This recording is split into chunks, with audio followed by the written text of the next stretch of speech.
Well, yeah, there were a bunch of shots that we missed that I think we would typically make, but I think, again, some of that comes from other stuff. It comes from not necessarily being ready to shoot. It comes from always getting the ball in the net because they keep scoring. I think there's a lot of factors, that go into it. Shooting at times can bail you out of many instances. Tonight, we go 3 for 24. I don't think on those shots, we shoot them the same ones we win right now. I don't think we'd go 3 for 24.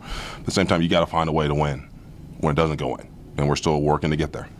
I thought most of our turnovers were on penetration things. They weren't really in transition. We were probably, other than the one at the end, I don't remember. We had to actually take it back. We had the one pitch ahead where we weren't looking, so we really shouldn't throw it. We had the one at the late in the game where when I was actually open, he a little bit under threw it. But outside of that, I thought our transition looks was well worth it. We got a bunch of layups getting out, got some easy baskets, but it's still a process. I mean, you're going to make mistakes. It's learning why you're making them. Are you putting yourself in a situation where your risk versus reward isn't good, and that takes time. I mean, we've got some guys that played a lot, but again, you got to think about guys like Stephen Brown and Zach Thomas. They didn't start playing until late last year. A lot of times they weren't on the floor at the end of the game, so it's a process for them of going through it. Nana, he was in the game a lot at times because of his free throw shooting. Well, he's making them now, and he's a really good player, and so we got him out there, but it takes time. I think we're clearly better than we were at this time last week, but it wasn't good enough tonight, and so that's not acceptable. We get back in here and work on it tomorrow.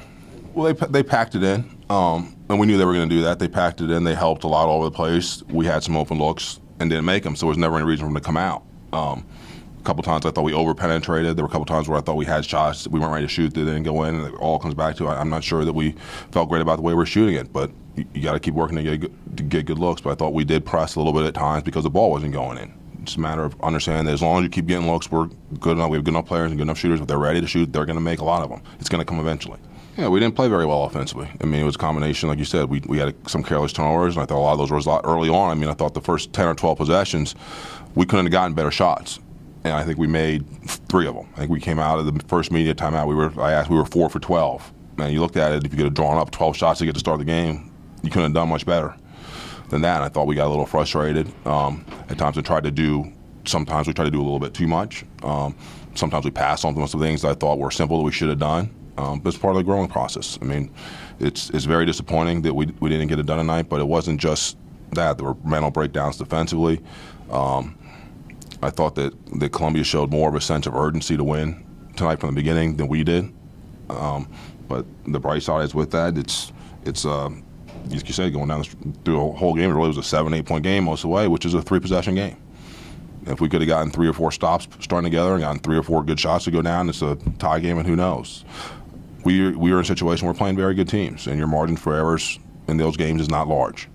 We got to do a better job of eliminating some mistakes, focusing on possession by possession, not having little breakdowns that kill you. You can have 1 or 2. If you put 4 or 5 of them together, the run was kind of a result of 4 or 5 mistakes at both ends we put together we didn't get out of. Probably should have called a timeout there. I was trying to wait for the media timeout. When I looked up, they scored 6 in a row. There was under 30 seconds, so the next that ball was going to be immediate time. I thought we'd wait. My mistake, they hit 2 threes in that time. Should have called it right away, but it's something we'll learn from and move on.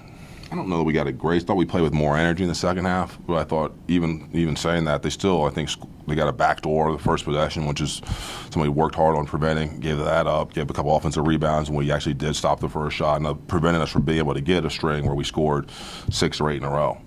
We were scoring some of the other end all of a sudden, but we couldn't put together consecutive shots so we could put the run together to really close the gap. Oh, he's really good. I mean, I would say we actually said to our guys we were watching film and going over that he's as good a guard as we're going to play so far on any team.